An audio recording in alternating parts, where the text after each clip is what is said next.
Dhokla recipe করছি, এই প্রথম ধোকলা বানাচ্ছি, জানি না কেমন হবে।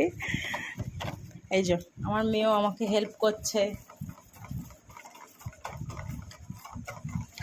ভিডিওটা শেষ পর্যন্ত দেখবে।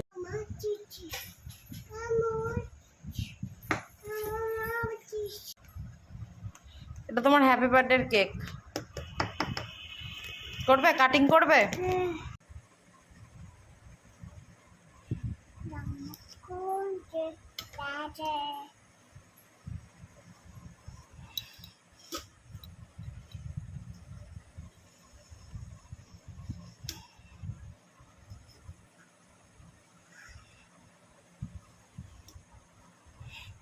কেক কেটেছ?